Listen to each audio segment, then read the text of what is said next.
We want to know if you have a license to practice psychology and why you have this bodyguard reaching after me. Well, that bodyguard reaching after 8 News Now investigator Kyle Payne works for the Henderson City Councilwoman Monica Larson. Larson refusing to answer Kyle's questions about her background. In particular, we wanted to know why the councilwoman claims to be a psychologist. 8 News Now investigator Kyle Payne joins us in studio. Kyle, is there any gray area here? Ozzy, David, no gray area when it comes to Monica Larson's license. It seems she is not a licensed psychologist. A little less clear when it comes to using the title psychologist.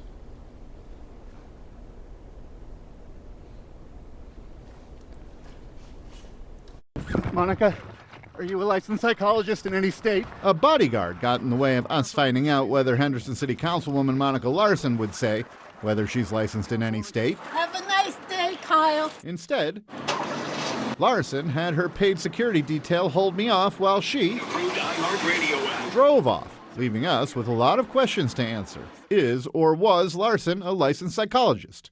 Why does she refer to herself like this? Well, I'm a clinical and forensic psychologist by trade. I am a clinical and forensic psychologist by trade. By trade. One of the ways Larson describes her pedigree, which she says on her 2024 campaign webpage began with an associate's degree in criminal justice from the University of Phoenix. Then, in 2010, a bachelor's degree, summa cum laude, in criminal justice from Kaplan University, which no longer exists.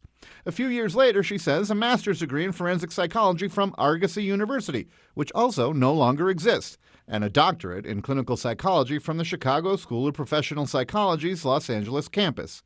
We also confirmed that Larson treated sex offenders in 2014 and 15 through the state of California. To prevent recidivism and to prevent them from harming someone else. I also treated victims of crime. But what she didn't do, by all accounts, is get a license to practice psychology. The California Department of Consumer Affairs website and a spokesman show no record of Larson going any further than psychological associate, which is essentially a trainee preparing to become a psychologist.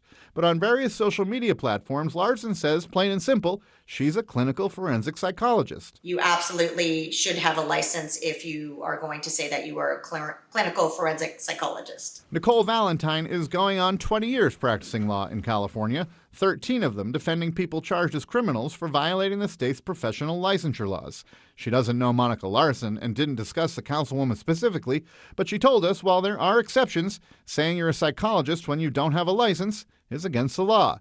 And Valentine says the offense can carry a fine and jail time. It's not okay. It misleads if you don't have the license. And you don't want to mislead the public because, again, these licensing agencies, even if you're not currently licensed, could go after you for potentially unlicensed practice, even though you're not, quote unquote, practicing, you're using the credentials. One of Larson's credentials, her spokeswoman said in a statement, is that she defended her dissertation after getting her doctorate. Another is that she saw patients under the supervision of a licensed California psychologist.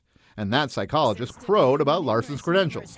Licensed California psychologist Ekaret Essien telling the 8 News Now investigators, quote, Monica is one of the most respected people in this field, that she did work for him as a forensic psychologist before she met him, and that Larson worked as a forensic psychologist, and whatever she says on her resume is what she is. In the practice of psychology, there is an exemption if your job title indicates that you hold a psychologist role. The example attorney Valentine gives is a school might hire a social worker as its quote-unquote school psychologist.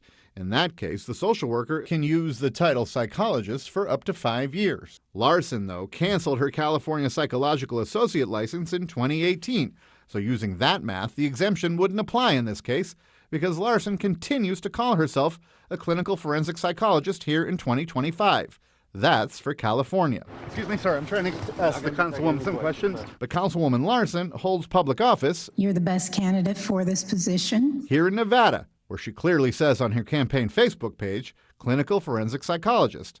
The president of the Nevada Psychological Association telling the 8 News Now investigators in a statement in part, quote, if she is representing herself as a psychologist currently in Nevada and she is not licensed, this should be reported to Nevada's Board of Psychological Examiners, as this violates Nevada law. A lot of these licensing boards, their number one concern is protecting the public. A concern for the public and what it does to betray their trust. Trust is crucial for psychologist Craig Kane, licensed in California for 30 years, speaking in general terms and not specifically about Councilwoman Monica Larson, but in terms of someone saying they're a psychologist, which means they've not only got education and training, but also passed the state exams and obtained a license.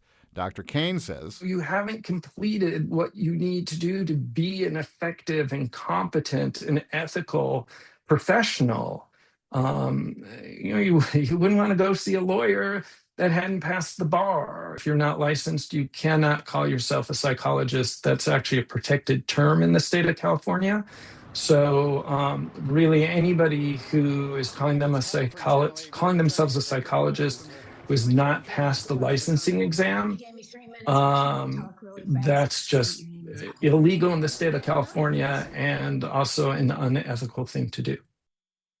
A lot of information here. Now, Kyle, didn't anyone ask about her professional background when she ran for office? Well, it doesn't seem that way. I certainly didn't. A lot of people were surprised when she ran in the primary how well she did. At that point, they were trying to get behind her because they were trying to get Dan Shaw, the incumbent, out of office.